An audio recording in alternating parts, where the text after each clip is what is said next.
Hello students, तो हमने आपका चैप्टर नंबर 6 कंप्लीट करा दिया है। तो अब आपका स्टार्ट होगा चैप्टर नंबर 7। ठीक है, तो इस चैप्टर में हम डिस्कस करेंगे centre of mass and rotational motion, कि रोटेशनल मोशन किस तरीके से होते हैं, मास किस तरीके से हम डिफाइन करते हैं, इन सब के बारे में हम इस चैप्टर में पढ़ेंगे कि सेंटर ऑफ मास क्या कंसेप्ट होता है। तो इनसे पहले हम स्टार्ट करते हैं सबसे पहले कि what is the centre of मास, कि सेंटर ऑफ मास है क्या। ठीक है, हम इसमें जो मेन डिस्कस करेंगे, हमारा जो कंसेप्ट रहेगा मेन इसमें सेंटर ऑफ मास का रहेगा, किस तरीके से हम डिफाइन करते हैं और उसी के अकॉर्डिंग फिर बॉडी का मोशन होगा। हम बॉडी के पॉइंट के मास के उस पर मानेंगे, तो अभी हम थोड़ा कंप्लीट डिस्कस करेंगे what is the centre of mass. But उससे पहले I will tell you about the internal forces and external forces and kind of motion. ठीक है, तो इंटरनल फोर्सेस और एक्सटर्नल फोर्सेस किस तरीके से होते हैं बेटा। तो number first your topic is internal force. ठीक है, इंटरनल फोर्स को बताने से पहले मैं आपको बताना चाहूंगी, जैसे कोई भी बॉडी है, ठीक है, तो वो नंबर ऑफ पार्टिकल्स की बनी होती है। ठीक है, ऐसे नंबर ऑफ पार्टिकल्स होते हैं, तो ये पार्टिकल एक दूसरे पर फोर्स लगाते हैं इंटरनली। ठीक है, एक दूसरे पर इक्वल अपोजिट फोर्स लगाते हैं, उसको हम क्या बोलते हैं, इंटरनल फोर्स। तो force exert by the various particle of system है पूरा हमारे, इसके डिफरेंट पार्टिकल्स एक दूसरे पर फोर्स लगा रहे हैं, various particles on one another, तो इसको हम क्या बोलते हैं, इंटरनल फोर्स। ठीक है, तो force is exerted by forces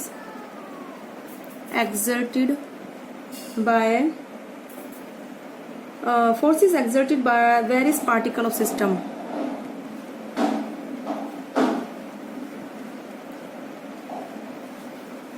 By the various particles of system. ठीक है, on one another.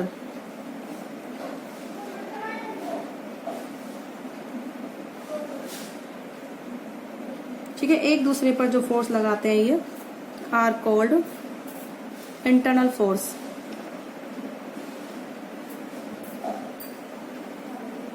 ठीक है, उसको हम क्या बोलते हैं बेटा, इंटरनल फोर्स। ये जो इंटरनल फोर्स है हमेशा पेयर्स में लगता है, ये इस पर जितना लगाएगा वो ही इतना इस पर लगाएगा, ये इस पर जितना लगाएगा ये इस पर इतना लगाएगा, जितना ये लगाएगा उतना ये इस पर लगाएगा। तो ये फोर्स पेयर्स में होते इक्वल होते हैं, तो ये क्या कर देते हैं, कैंसिल आउट। ठीक है, तो such forces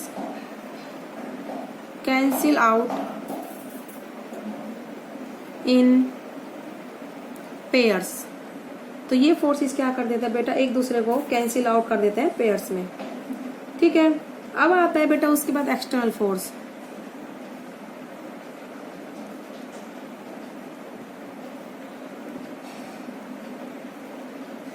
एक्सटर्नल फोर्स क्या होता है, एक्सटर्नल फोर्स क्या होता है बेटा, अगर कोई भी ऑब्जेक्ट है, ठीक है, तो हम उस पर बाहर से फोर्स लगाएंगे किसी एक्सटर्नल एजेंसी से, तो उसको हम क्या बोलेंगे, एक्सटर्नल फोर्स। जैसे हमारे कोई सिस्टम है, इस पे भारी फोर्स लगाया, एक्सटर्नल फोर्स लगाया, तो the force on the system by the external agency, by the outside agency. ठीक है, तो force exerted on system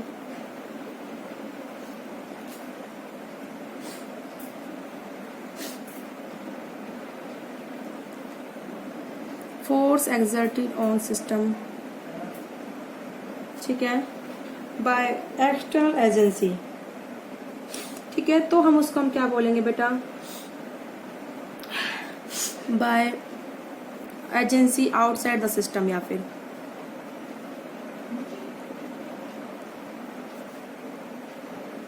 outside the system. तो जो सिस्टम पर फोर्स बाहर से लगता है, हम लगा रहे हैं या फिर कोई और एजेंसी लगा रही है, उसको हम क्या बोलते हैं बेटा, एक्सटर्नल फोर्स। ठीक है, तो दो तरह के फोर्स होते हैं। अब हम पढ़ेंगे मोशंस के बारे में, कि ट्रांसलेटरी मोशन होता है, रोटेटरी मोशन होता है, कितने टाइप ऑफ मोशंस हैं।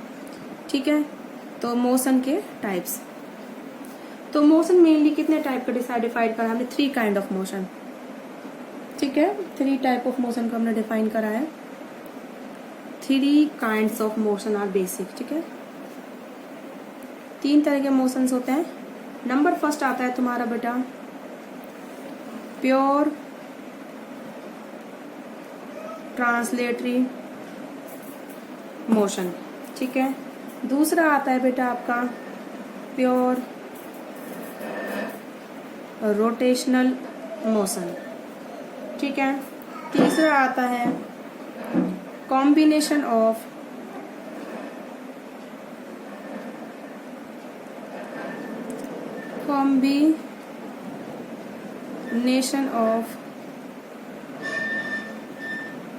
Translatory and rotatory motion.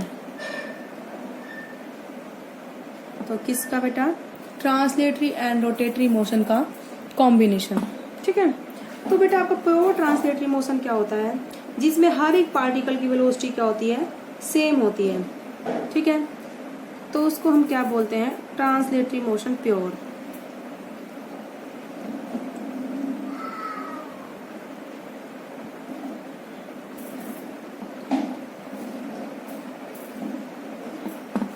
in which every particle have the same velocity।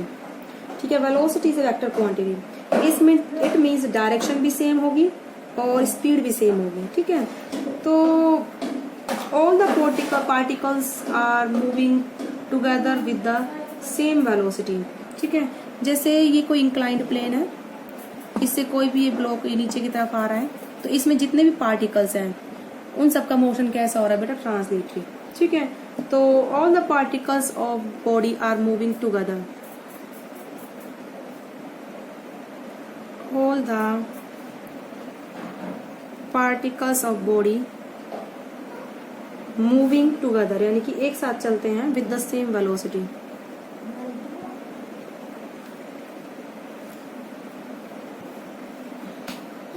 With the same velocity.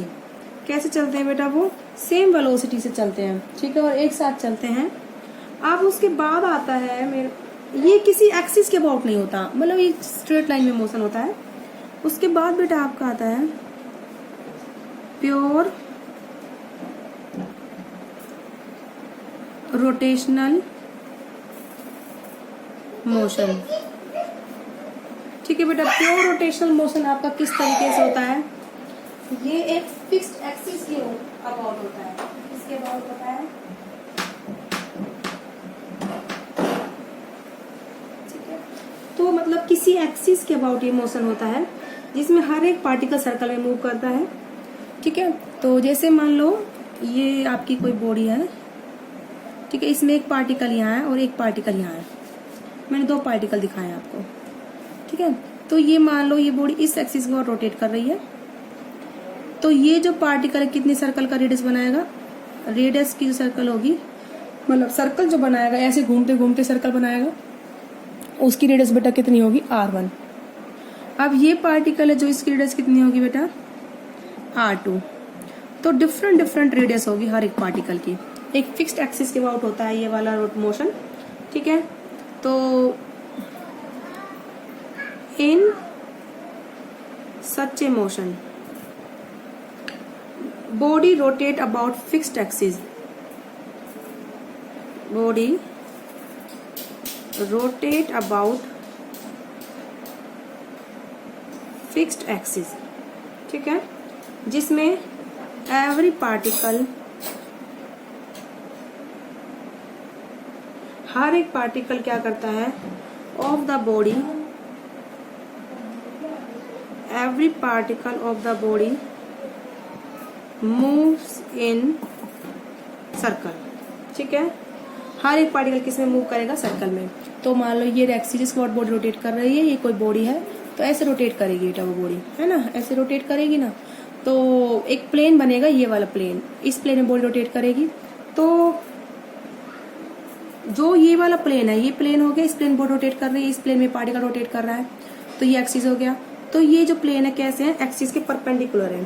ठीक है, तो आप क्या करोगे? तो ये सर्कल कहाँ लाई करेंगे? लाइज इन ए प्लेन, एक प्लेन में लाई करेंगे। ठीक है, जो कि कैसे होंगे? Perpendicular to the axis, axis के परपेंडिकुलर होंगे। ठीक है, एंड हैज इट्स सेंटर, और इनके सेंटर कहाँ होंगे बेटा? एक्सिस पर होंगे। Has its centre on axis. इनके सेंटर्स कहाँ पर होंगे बेटा, एक्सिस पर होंगे। ठीक है, अब आता है बेटा ट्रांसलेटरी एंड रोटेटरी मोशन। मैंने जो आपको बताया ये ट्रांसलेटरी मोशन था, इसमें कोई भी पार्टिकल इस तरीके से चल रहा है। अब रोटेटरी कैसा होता है, अगर इसमें गोल होती कोई बॉडी तो वो घूमती भी और नीचे भी आती। ठीक है, इसका मैं आपको दिखाती हूँ। अब आता है बेटा आपका combination of translatory and rotatory motion.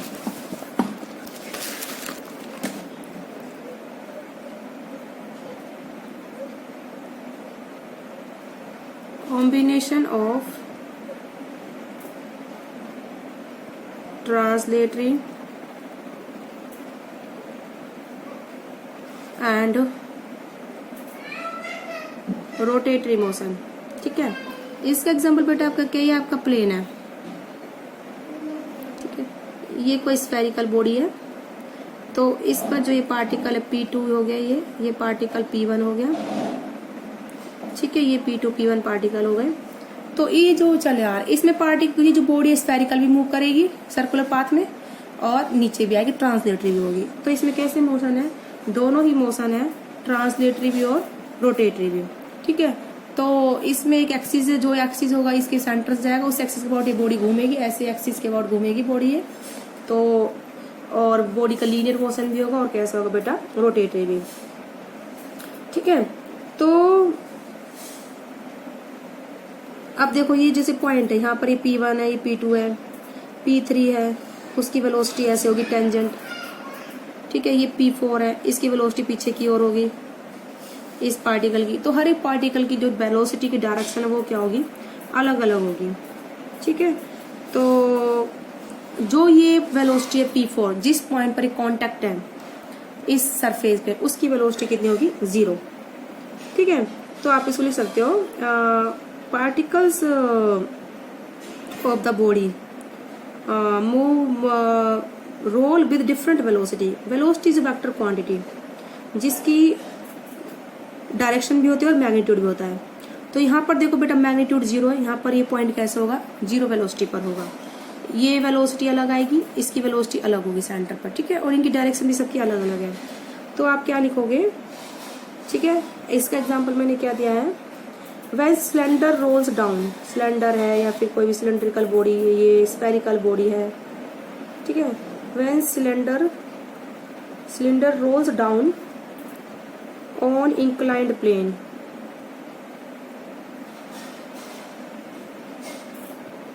ठीक है, its motion is combination of, ठीक है, combination of rotation about fixed axis and translation. ठीक है, और every particle have different velocity. ठीक है, तो द वेलोसिटी ऑफ पॉइंट्स, ठीक है, on the rolling cylinder have different velocity। तो इसको आप लिख सकते हो इस लाइन को, the point P1, P2, P3 and P4 have different velocities। ठीक है, क्योंकि इस पॉइंट की वेलोसिटी अलग होगी, इसकी अलग होगी और इसकी अलग होगी। ये पॉइंट तो क्या ट्रांसलेटरी प्लस रोटेटरी दोनों कर रहा है, और जो सेंटर का पॉइंट है वो ओनली ट्रांसलेटरी मोशन कर रहा है। ये वाला कॉन्टेक्ट पॉइंट हमेशा 0 वेलोसिटी पर रहेगा। तो हर एक पार्टिकल वेलोसिटी का अलग अलग। तो इस तरीके से आपके हमने मोशन डिस्क्राइब करें, एक्सटर्नल और इंटरनल फोर्सेस डिस्क्राइब करें। तो आज की वीडियो में बेटा इतना ही, और आगे के टॉपिक हम स्टार्ट करेंगे नेक्स्ट वीडियो में।